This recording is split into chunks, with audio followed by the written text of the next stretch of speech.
Sievietes klusēšana bieži vien ir viņas pēdējais sauciens pēc tuvības.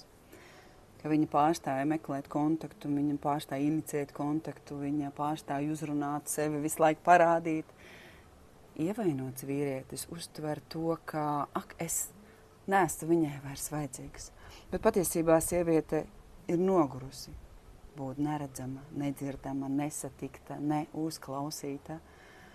Viņas klusums ļoti bieži ir ielūgums. Pamani mani, satiec mani, sadzirdi mani, sajūti mani. Tas attālums nav vienaldzība.